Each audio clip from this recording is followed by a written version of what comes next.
Fala, meus amigos queridos, que eu considero amigos, não é? Olá, pessoas queridas, que eu chamo de amigos, tudo certo com vocês? Hoje eu vou fazer um vídeo muito rápido, não sobre a Revolução Russa inteira, mas sim só até a parte que interessa ali meu grupo, meu sínodo de colegas. E pra mim também, que vai até ali a revolução, no caso as guerras ali dos exércitos vermelho e branco, não sei o que e tudo mais. Praticamente a gente sabe, basicamente a gente sabe, né, se tu não sabe, tu tem outro vídeo aqui pra tu ver, cara pálida, tá aí? O nome é Guerra Fria? Que Guerra Fria? A Grande Guerra, a Primeira Guerra Mundial, caralho, tu pode usar teu dedo e pesquisar. Mas, olha minha meia, feliz mês. Opa, tô me exaltando aqui, gente.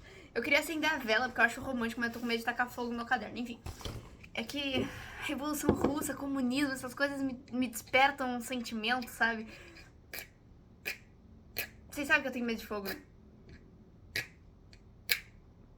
Eu quebrei o palito. Isso é um sinal que a chuva chega no sertão. Toda menina que enjoa da boca, calei a boca. Ó, praticamente a gente viu ali durante a Primeira Guerra que lá por 1917 tá rolando o fronte oriental e a Rússia decide sair porque tá rolando uma revolução ali dentro. A gente vai entender hoje esta merda desta revolução, que na verdade eu não acho que seja tão merda assim, porque foi um grande avanço pra Rússia, porque vamos olhar, a Rússia tava sendo uma monarquia, tá? A Rússia, ela entra nesse processo revolucionário justamente porque ela tava meio atrasada, tá ligado? Tu olha os países da época já passando por revolução, segunda revolução industrial. Eita diabo, que é isso? E a Rússia, tu olha pra Rússia, moleque, a Rússia tá uma monarquia ainda. Czar, C-Z-A-R, vem do César. O maluco lá da Roma. Gente, eu sou meio ignorante, eu gosto de história, mas eu sou meio ignorante também, tá? Dos triunviratos, é o César, né? Foda-se, isso, o César é da Roma. Então, esse título é do monarca, cara. A Rússia tava passando por uma monarquia e a parte rural da Rússia era feudal, maluco. E se tu não sabe o que é um feudo, olha que coincidência, cara. Eu postei um vídeo de Idade Média. Tá, eu tô me exaltando. Alguém me controla.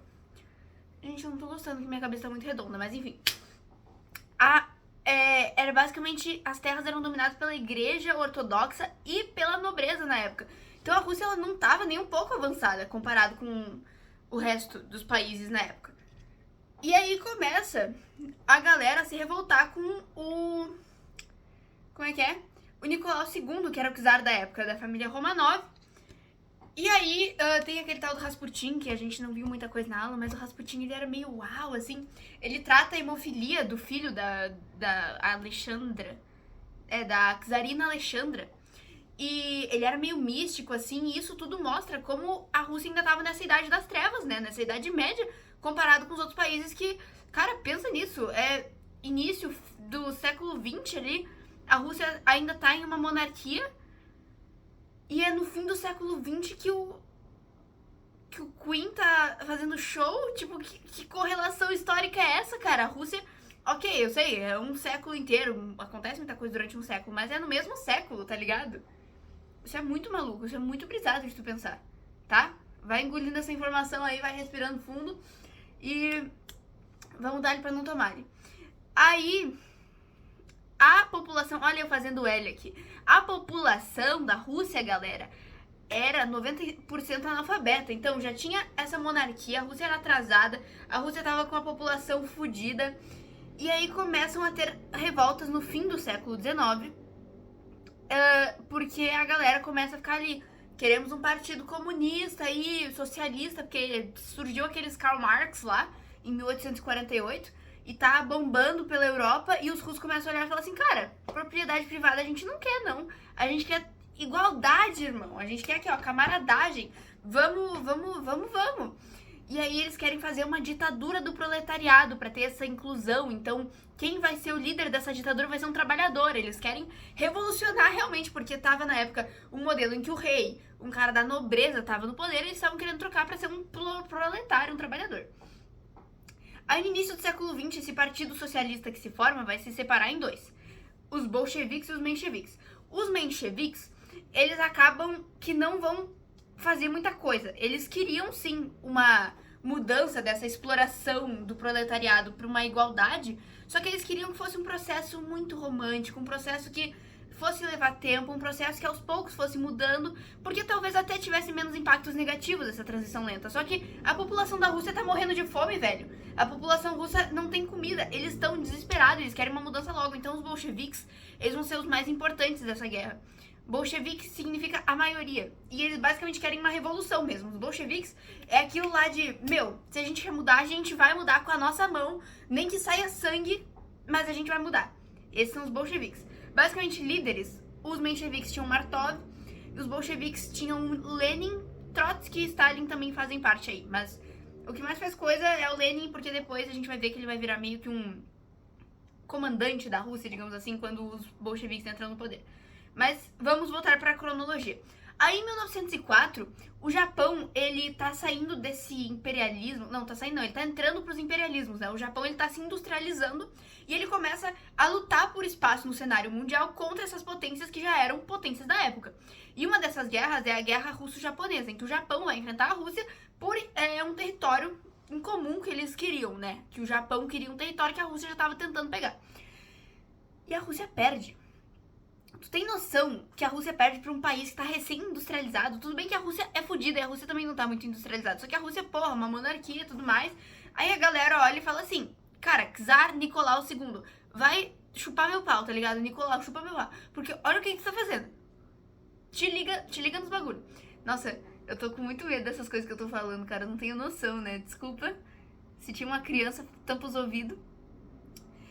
A galera começa a olhar, tipo assim, cara, a gente já tá perdendo comida, porque tá todo mundo indo pra guerra, então quem produzia comida para de produzir pra ir lutar.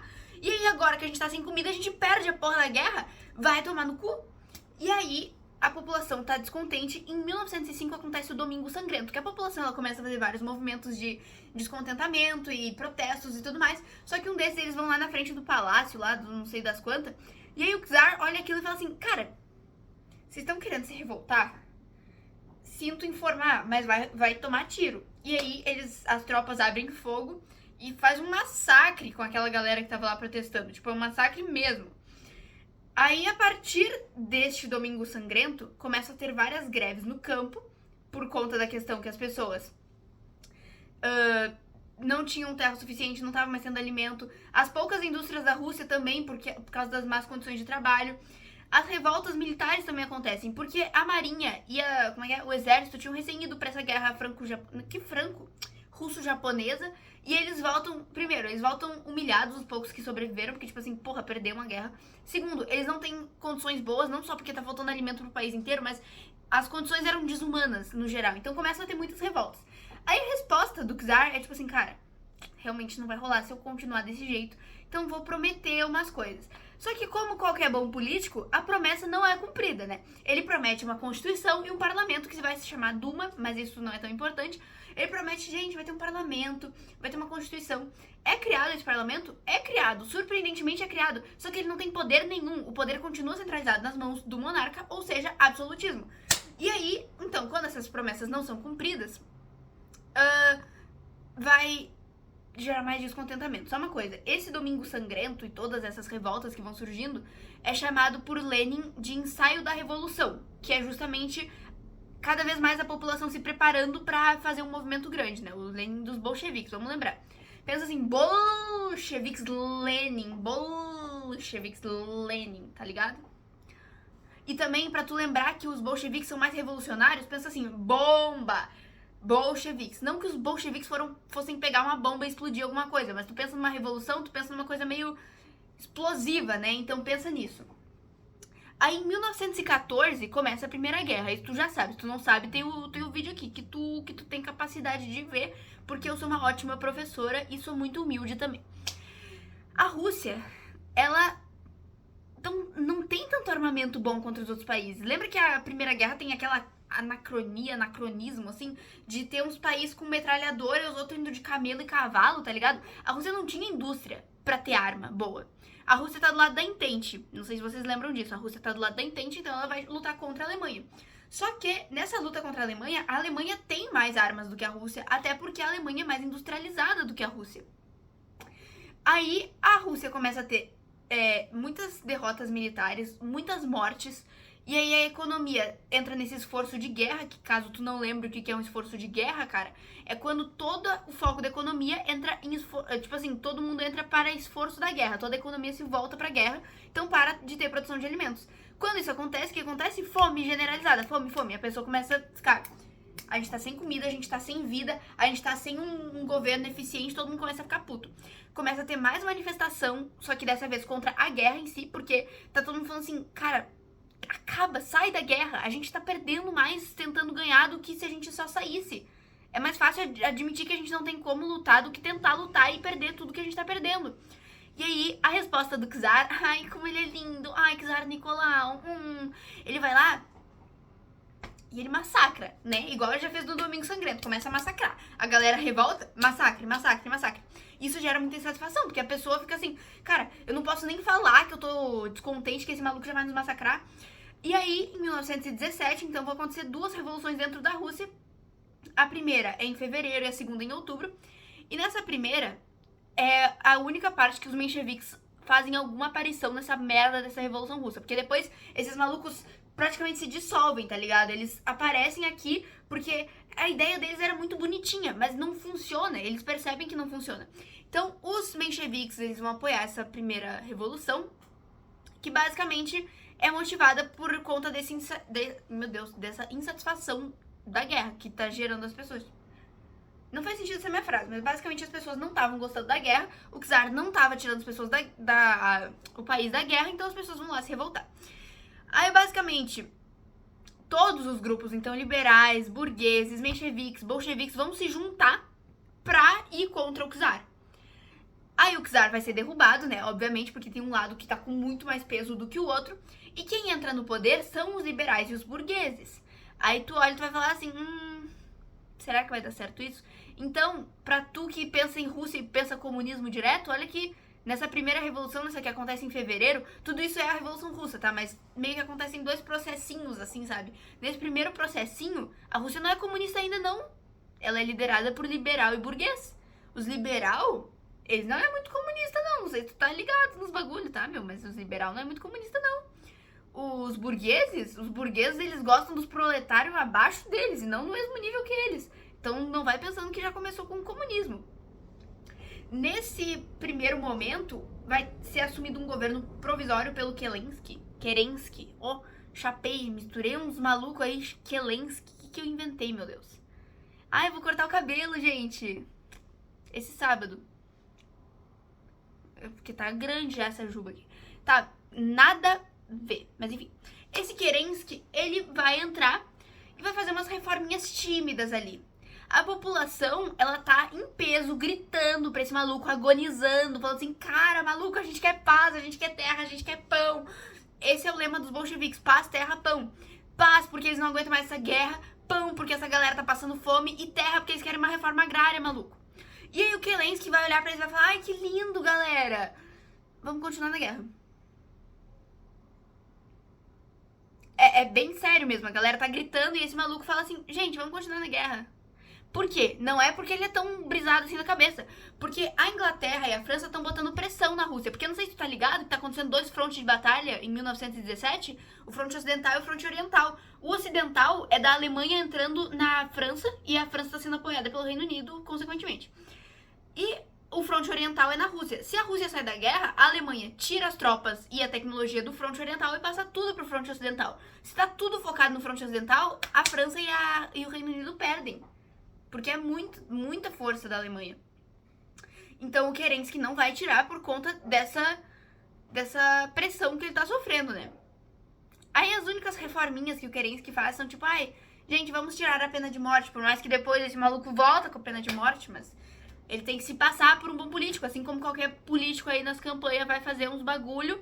Gente, eu tô parecendo uma anarquista louca falando assim, né? Mas é a vida da política, cara, é a vida da política. Fala que vai fazer uma coisa, faz uma mini coisa e depois faz uma cagada que anula aquela coisa boa. E agora vai passar os caminhão aí na rua e vai me atrapalhar, mas não tem problema.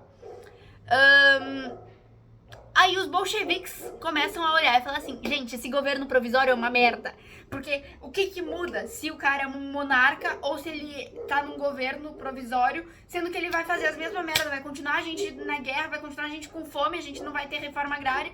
Então os bolcheviques vão ir contra o governo provisório e vão fazer um conselho de trabalhadores, o soviete de Petrogrado, que na verdade Petrogrado é Petersburgo, que é aquela cidadezinha lá, bem famosinha. E Petersburgo é esse nome, só que vai ser chamado de Petrogrado porque tem uma vibe mais russa, tá ligado? A galera tá querendo, assim, mais identidade nacional. Nós é da Rússia. Sonhei que tava em Moscou dançando pagode russo, tá ligado? Gente, eu acho que eu tô meio chapada hoje. Perdão. Meu olho tá vermelho? Não sei. Não consigo ver. Enfim, esse conselho de trabalhadores é justamente pra mostrar que o governo provisório, que por mais que tenha sido uma resposta àquela primeira revolução, ou seja, era pra ter vindo pra ajudar, porque os bolcheviques apoiaram esse governo provisório na sua instalação. Primeiro eram os bolcheviques contra o czar, só que quando entra esse governo provisório, ele não cumpre o que ele prometeu, e os bolcheviques vão ir contra ele também. Porque esse governo provisório traiu a população, não tirou a guerra, não deu comida, não deu terra. Tamo fechado, então. E aí essa segunda revolução, que vai acontecer em outubro, aí sim ela é comunista, que os bolcheviques, que tem esse caráter bem mais revolucionário, vão tomar Moscou, vão mudar, né, porque Moscou é, a capital, né, como se tu chega aqui no Brasil, Não, Brasil não. Que Brasil não é o melhor exemplo. Vai lá pros Estados Unidos fazer uma revolução. Se tu não pegar a capital ou New York, tá ligado? Pra mostrar pro mundo que a cidadezinha global foi tomada, tua revolução não vai ter mérito algum. Então é a mesma coisa aqui. Eles tomam Moscou, sobem ao poder, instauram o comunismo. No caso, uma revolta socialista marxista, né? Aí, o que eles vão fazer então? Já que não tinha dado certo as coisas que foram feitas antes, não foi do contentamento, eles vão sair da guerra. Então, no caso, o Lenin vai dar essas terras que a Alemanha estava querendo pra ela, tipo a Polônia, enfim. Por quê? Era o único jeito da Alemanha, tipo, aceitar que a Rússia saísse da guerra, né? Então, 1917, a Rússia sai da guerra em outubro, porque, enfim, é o que a população queria, tava todo mundo morrendo de fome. A Rússia vira unipartidária, ou seja, vai ter um único partido, ou seja, uma ditadura, ou seja, a ditadura do proletariado. Vão ser criados vários sovietes, vários conselhos de trabalhadores por todo o país. E vai ter um confisco de terras da aristocracia e da igreja para fazer a tão esperada reforma agrária. Só que o que acontece, né? Finalmente foi feito, caramba!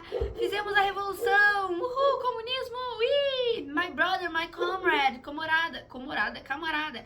Só que vai ter uma guerra... Como é que é o nome disso aqui? Guerra civil. E até aqui que a gente vai ir. Eu vou falar um pouquinho bem rapidinho. Mas por que vai ter uma guerra civil? Porque vai ter uma galera que vai olhar e vai falar assim, eba, comunismo! E vai ter uma galera que vai olhar e falar assim, eca, comunismo! Eu sou da nobreza! Eu sou nobre! Eu sou burguês! Eu quero estar acima desses caras! Então vai ter o Exército Vermelho, que vão ser os bolcheviques. Esses caminhões querem me censurar. Vai ter o Exército Vermelho, que são os bolcheviques. E vai ter o Exército Branco, que são os liberais e os czaristas. Por que os liberais e os czaristas estão juntos agora, sendo que antes os liberais não apoiaram os czaristas? Eles foram, inclusive, junto dos bolcheviques contra. A Revolução Russa foi... Essa analogia que o Ulisses fez, eu achei top de linha. São como se fossem várias serpentes que vão se entrelaçando e se desentrelaçando, porque em uma hora um é aliado político do outro, e na outra eles estão longe, perto e longe. Não tem como tu prever. Por que isso aqui acontece? Porque os liberais perdem poder se for instaurado o comunismo, e eles sabem que os czaristas estão querendo mais ou menos a mesma coisa que eles, então eles vão se juntar. Além disso, eles também vão ter apoio do Reino Unido, da França e dos Estados Unidos, porque essa galera, essa tríade capitalista, tá olhando e tá falando assim, eca, comunismo, vai se espalhar pela Europa, a gente não quer isso, credo, vamos acabar com o comunismo. E aí tem outros exércitos também, a gente não viu nada além disso, vamos ir até aqui. Essa guerra civil acontece de 1918 a 1922, então no pós-guerra vai estar acontecendo essa guerra civil. A formação da União Soviética, inclusive soviética, vem desses sovietes, né, que vão estar pelo país inteiro, esses conselhos, como é o nome? Conselhos de trabalhadores, a gente vai ver isso em outro momento, tá? Até porque eu ganho mais visualização. Tô brincando, gente. Eu adoro gravar vídeo. Porque eu adoro explicar. E eu adoro ser, assim, alterada mentalmente, sabe? E se eu fizer isso na escola, as pessoas vão me julgar pra caramba. As pessoas não, né? Os professores, né? Vão olhar pra mim e fazer assim. Então, muito obrigada por ter assistido até aqui. Tá? Meus colegas aí, boa sorte na prova. Na dúvida, petróleo não rola, né? Na dúvida, escreve alguma coisa sobre hegemonia, tá ligado? Porque guerra é hegemonia pura, tá? Então, é isso aí. Mencheviques é uma coisa mais meio a meio, sabe? Meio termo, vai indo aos poucos. Bolcheviques, bomba a revolução. Bolcheviques, Lenin. E é isso aí,